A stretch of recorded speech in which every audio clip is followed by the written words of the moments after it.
Bom, hoje nós estamos recebendo aqui na nossa redação Rejane Pitanga, dirigente sindical do Simpro durante 5 mandatos, né, Rejane? Exatamente. E foi deputada distrital e hoje é pré-candidata a presidente regional do PT do Distrito Federal. Rejane, o PT abriu uma discussão em poucos dias surgiram 5 candidatos a presidente regional do partido. Você é um deles. Existem 2 candidatos que se apresentam como jovens de uma suposta renovação e até com ataques a pessoas que têm uma trajetória mais longeva no partido. Estaria rolando um etarismo no PT? Olha, primeiro eu acho Bom, muito. eu queria lhe apresentar o Tássio Rodrigues, que Tudo faz bom, parte também Tassi? da nossa entrevista. Prazer, Gê.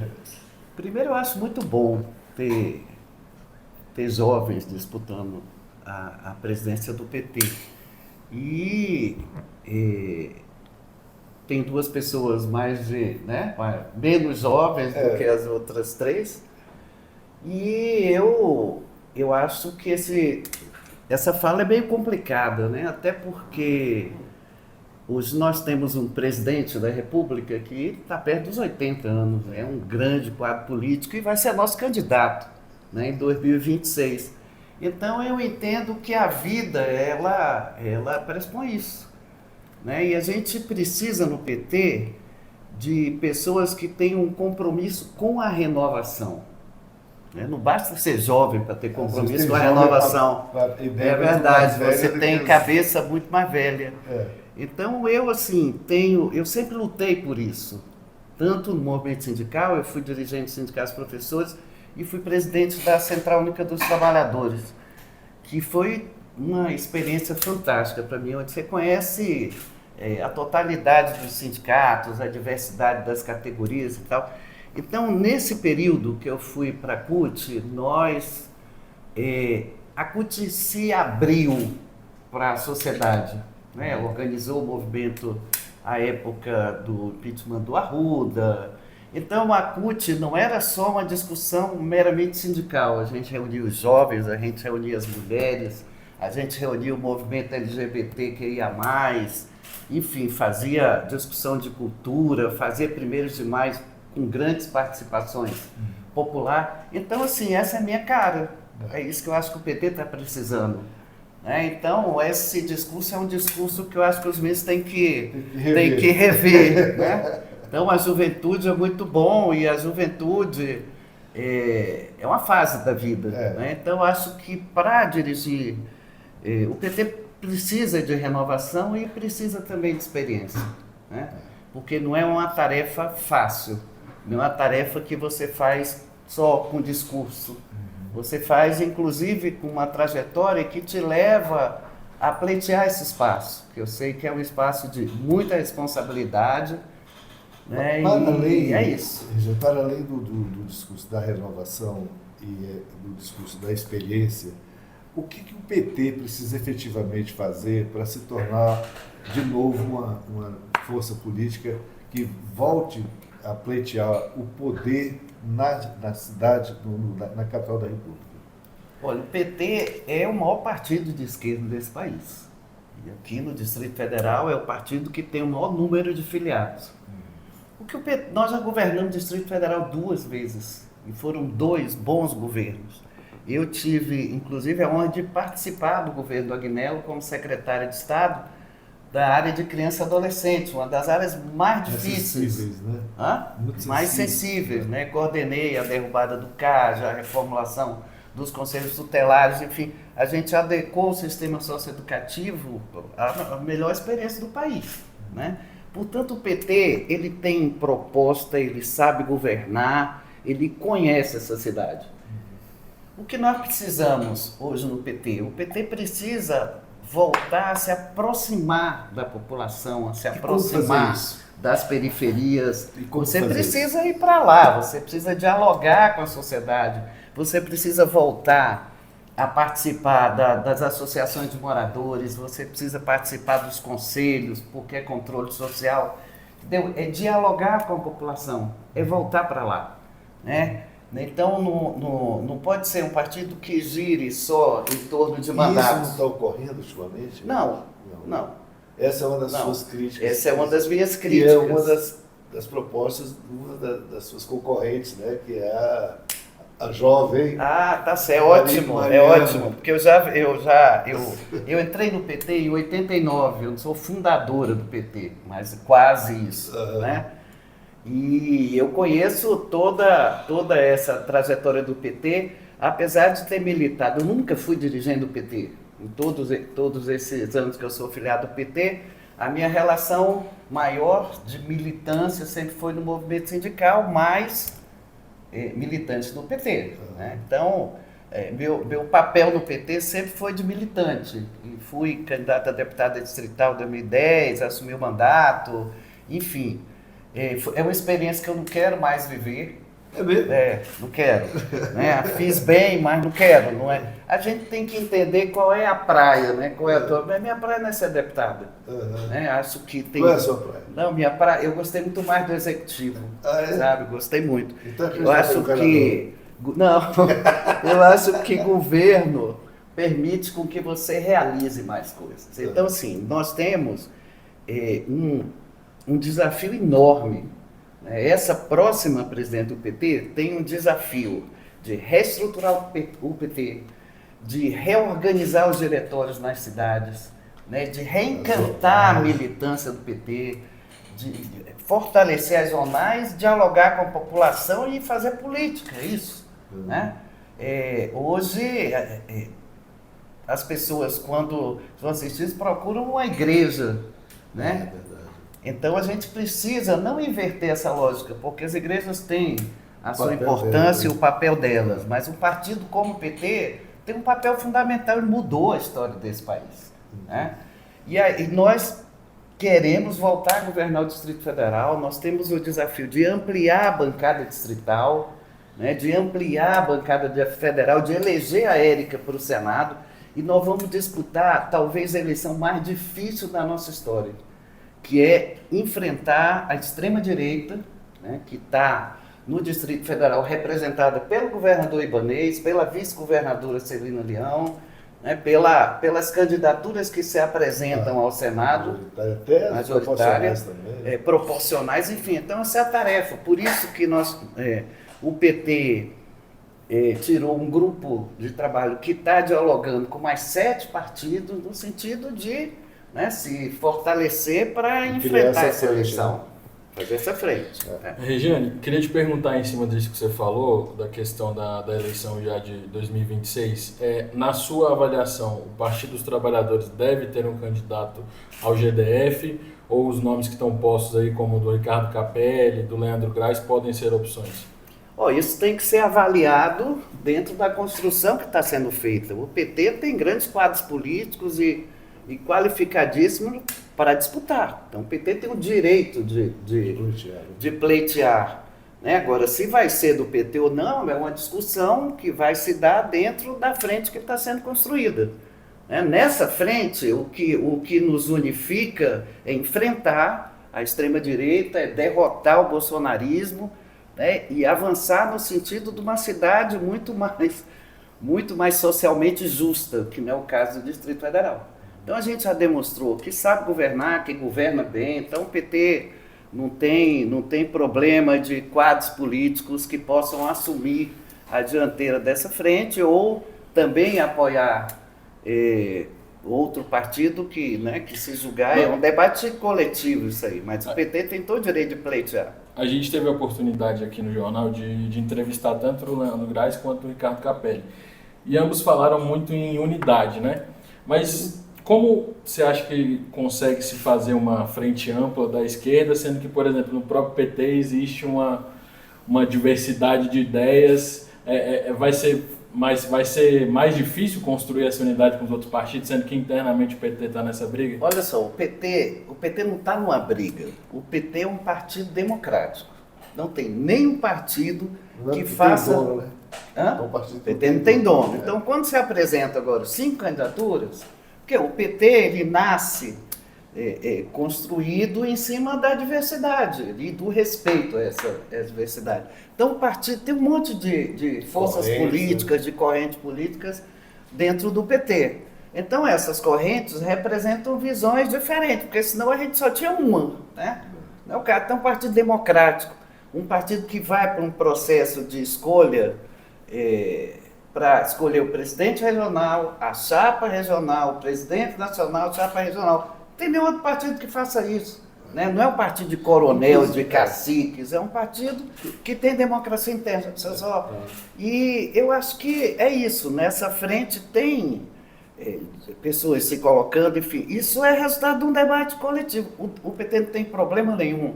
Né? O PT é um partido que defende e lutou pela democracia. Né? Essa é a raiz do PT. Falar em disputas internas e essa questão de ser um partido democrático, o PT faz eleições casadas, inclusive nacionalmente. Né? No mesmo dia que serão eleitos os presidentes regionais, será eleita também a chapa nacional. Nacional, né? E a presidência nacional. A presidência nacional. Qual é o candidato associado à sua candidatura? É o Edinho. Edinho, acho que é um candidato... Que já é o candidato do Lula. O candidato do Lula, é um candidato que fez uma gestão super eficiente em Araraquara e acho que é o candidato que se aproxima mais da proposta do governo, né, do nosso governo que está fazendo um bom mandato no Brasil, apesar de toda a dificuldade com o Congresso. Enfim, então o Edinho vai... Não ter a maioria no Congresso. É difícil. Tem que fazer essa que o Lula é um gênio na política, né? Ele consegue conciliar um terço da Câmara e consegue sobreviver. Né? Então, meu candidato é o Edinho. Jane, só para esclarecer, depois você fala. O Edinho, ele é de qual corrente? Ele é da CNB, da mesma corrente que eu. Da sua mesa. Construir Novo Brasil. Tá. Queria insistir um pouquinho, Regiane, nessa questão pensando na eleição do ano que vem.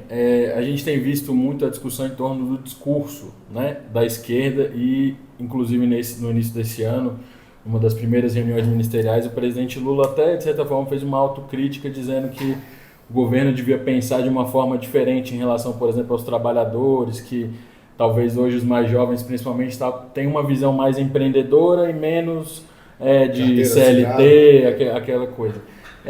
Qual é o tom ou qual seria a principal mensagem que você acha que a esquerda deve apresentar ao eleitor de Brasília para, como você falou, derrotar a chapa do governador Ibanez Juscelino? Olha só, Brasília, Distrito Federal, é uma das unidades da federação com maior exclusão social.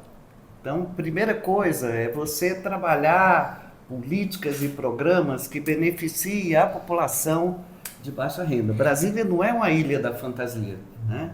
Brasília tem problemas graves do ponto de vista do emprego, né? Então, quando você fala dos jovens, o mundo do trabalho mudou, né? Então, tanto as entidades sindicais quanto o governo, ela tem que enxergar esse novo momento no sentido da proteção ao trabalho, da oportunidade, da melhoria de condições de trabalho, da igualdade salarial entre homens e mulheres, que é uma lei hoje, que é assinada pelo Lula recentemente, que é uma coisa importantíssima, até porque as mulheres exercem a mesma função e ganham salários menores, né? Superar o racismo, tem um monte de conquistas e avanços. E tem um monte de desafios para o governo, né? A questão fundiária, a questão de moradia. Então, Brasil, a saúde hoje é um dos graves problemas no Distrito Federal, né? Que já foi no governo do Cristóvão, quando terminou o governo do Cristóvão, tinha 90% do saúde em casa implantado, que é a atenção primária no Distrito Federal. Descarregava um pouco a questão das UPAs, né? E, enfim, hoje a saúde é um dos maiores problemas. A educação é outro problema, nós precisamos de melhorar. Hoje nós temos um número imenso de professores em contrato temporário, então o sindicato lutando pela contratação de novos professores, problemas com a construção de escola, problemas graves do ponto de vista das condições de trabalho e salário dos professores, né? Apesar da importância fundamental, a potência social determinante na sociedade da educação, nós não somos valorizados. Eu falo isso porque eu sou professora. E sei o que é o salário de uma professora aposentada. Já teve o melhor salário do país. Né? Hoje não é mais. Até para Goiás aqui do turno. Né? Não é mais. Então, assim, nada se faz de avanço se você não tiver investimento na educação. Então, assim, o governo tem um monte de desafios. E a gente vê que esse governo, a preocupação são obras. É o que a gente vê. É importante para a cidade, mas aliado a isso, nós temos que investir nas políticas sociais que melhoram a qualidade de vida da população. Esse é o objetivo de um governo de esquerda, é reduzir a desigualdade social, é melhorar a qualidade de vida do povo, é fazer política para o povo que mais precisa de política. Rejane, o último governo de esquerda que teve em Brasília foi capitaneado pelo Rodrigo Hollenberg. Rodrigo Hollenberg deixou uma saia justa para o sindicato dos professores, que na greve lá entrou com um pedido de indenização, inclusive com bloqueio de contas do sindicato, uma multa milionária, verdade, né? Ou bilionária, nem sei, não sei quanto que foi a multa, não, milionária, foi 3 milhões de reais, né? 3 ou 6. Uma aliança com o partido do Rodrigo Hollenberg hoje, com o Ricardo Capelli, seria viável depois dessa... Não ficou um resquício aí? Claro que ficou, né? Foi um erro do Hollenberg. Você não pode pegá-lo e colocar na extrema-direita. Claro que não. O PSB faz parte do governo, da aliança do governo Lula, e a gente quer que faça parte do governo aqui. Então, essa atitude foi uma atitude isolada dele, absurda, né, que fere, inclusive, o direito de greve dos trabalhadores. O direito de greve da educação prejudica uma entidade como o sindicato dos professores. Então, ele tem que fazer uma autocrítica disso. Não foi o PSB, foi ele. Né? Apesar de ser do PSB, as pessoas também têm atitudes individuais, pessoais. E eu acredito isso, é uma atitude pessoal dele. Ele responda por isso politicamente, porque nós vamos cobrar, os professores vão cobrar. Né? Então, isso é absurdo para um governo de esquerda, não tem a menor dúvida. Mas isso não quer dizer que a gente não queira o PSB junto com a gente, nós queremos. Nós queremos e as pessoas têm que fazer autocrítica do que errou, né? Isso é natural da vida. Regiane, no cenário nacional, como você disse logo no início, você classificou que seria uma das eleições mais difíceis, né, que o PT vai enfrentar. Também a nível nacional, com o presidente Lula indo para a reeleição, com uma idade avançada. Como é que você tem visto esse primeiro, né, mandato, terceiro mandato, né, mas esse primeiro mandato antes da reeleição do presidente Lula? E se você acha que ele deveria mudar alguma coisa para que seja se reeleito em 2026? Olha, eu acho que a população brasileira tem que rever a qualidade do voto dela. A sociedade, ela com durante o governo Bolsonaro e tal, depois a sociedade, ela viveu um retrocesso brutal de direitos sociais, né? E esse fenômeno do avanço da extrema-direita não é um problema só do Brasil, é um problema mundial que a gente tem que enfrentar. Então, assim, o governo presidente Lula, primeiro ele é uma pessoa com 78 anos que tem o vigor de muita gente de 40 não tem, uma inteligência, uma capacidade política que poucos dirigentes nesse país têm. E a gente vai demorar muito para produzir uma outra liderança como Lula no Brasil. Então, os desafios são muito grandes. Primeiro, nós precisamos mudar a cara do Congresso Nacional. Né?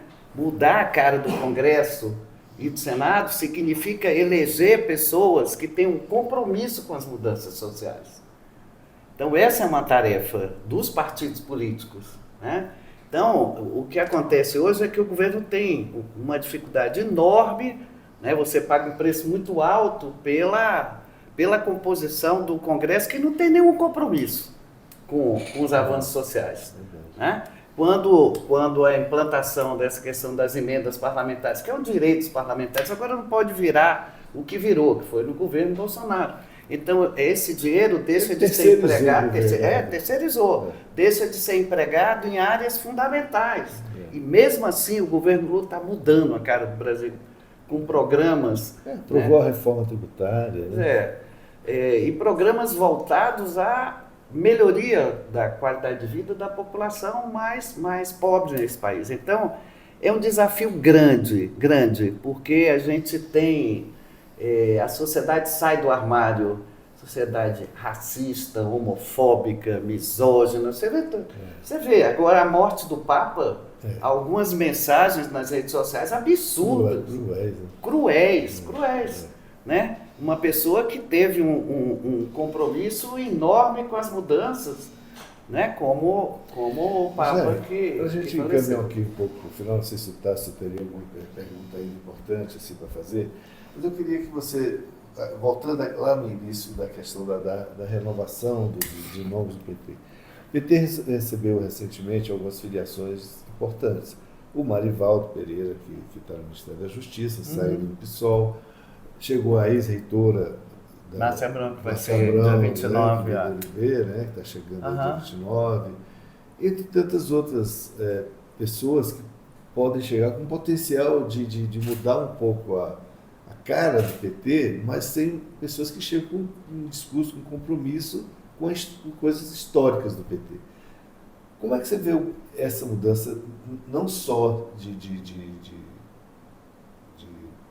perfil do partido assim, na direção, mas também da chapa que o PT pode apresentar na sua coligação daqui a 1 ano e meio? Olha só, nós não temos, óbvio que as pessoas que se colocam para disputar a eleição para deputado federal, distrital e tal, o Senado já está definido que vai ser a Érica, deve ser uma chapa com a Leila Barros, essa é a nossa... Trazendo o PDT, enfim, e fortalecendo a chapa para ter realmente duas mulheres na disputa, porque a disputa vai ser pesada. Né? E nós sabemos do potencial que essas duas mulheres têm, enfim, e nós vamos para cima. Então, eu acho muito bom que cheguem novas pessoas no PT com a qualidade dessas duas que estão chegando, tanto Marivaldo quanto a Márcia Abraão, reitora da UNB, enfim. Então, isso oxigena o partido, isso traz, a Márcia Abraão traz os setores intelectuais. Traz, né? a UNB de volta. UNB de volta, enfim, isso é muito bom, dá qualidade no debate, qualidade na produção política. Então, eu acho que esse momento é um momento muito rico no PT. Muito rico. Não é uma disputa fácil, não é uma coisa... Porque, Rejane, falando dessas pessoas que podem chegar, tem outras pessoas que podem vir, né, entrar para o PT. Como o próprio Leandro Graz, que é um pré-candidato, tem sido discutida essa hipótese, né, do Leandro Graz sair do PV e para o PT. Tem sido discutida a possibilidade do próprio Reginaldo Veras, que hoje é deputado federal. Então, realmente, o que você falou, é a oxigenação do PT, né? O PT é um partido que seduz as pessoas e tem que seduzir mais ainda. Né? É um partido de massas, é um partido que tem democracia interna. Então, é um partido... E tem fundo partidário. Mas não é só por isso. Acho que não é só por isso. É um partido que governa o Brasil pela terceira vez, né? Embora seja uma coligação, mas é a cara do PT. Né? Então é isso. Eu tenho um orgulho enorme de só ter sido filiado a 2 partidos até hoje. Um, Partido Comunista Brasileiro, quando eu era estudante da UNB, e depois o PT. Bom. Jane, para encerrar de vez a nossa entrevista, a gente sempre deixa um tempo e um espaço aberto para o nosso entrevistado deixar uma mensagem, então fique à vontade, por favor. Tema livre. Tema livre. Eu quero falar um pouco com os filiados do PT e filiadas do PT. Eu, primeiro, assim, tenho uma história de luta, de ter passado pelos espaços sindicais, pelo governo, pelo parlamento, enfim. Isso, eu me sinto hoje preparado para enfrentar esse desafio de presidir o PT com uma visão de uma mulher, que eu acho que significa muito, muito, porque as mulheres querem ocupar espaços de poder e devem ocupar. E o PT, como todos os partidos, as mulheres ocupam espaços, mas não é o espaço que as mulheres deveriam ocupar. Então eu estou, enquanto mulher, enquanto militante do partido, pedindo apoio dos filiados e filiadas do PT com o compromisso dessa mudança, dessa renovação, desse encantamento, reencantamento da militância. Eu acho que isso está precisando, e eu tenho sentido, porque eu tenho conversado com todas as forças políticas no PT. Renovação não é só idade cronológica, renovação são propostas, renovação é você combinar as novas propostas com a experiência e ter capacidade política de agregação. Então, a unidade interna, apesar de você ter 5 candidaturas, o meu objetivo como Terminar o processo, está todo mundo... pré-candidato a presidente é trabalhar com unidade dentro do PT. Eu pude vivenciar isso quando fui presidente da CUT, que tem uma formatação parecida de várias tendências, enfim. Você pode exercer a presidência com democracia. Então, esse é o meu compromisso de todas as forças políticas atuarem e de trabalhar no fortalecimento da unidade interna do PT. Que eu acho que isso é muito importante e protagonizar novamente a cena política do Distrito Federal, né? E trazer todo mundo para participar, reencantar as cidades, voltar a funcionar as zonais, enfim. Eu acho que é um desafio grande, mas me sinto preparado para isso. Muito obrigado, Regiane. Obrigado a vocês. Regiane. Valeu.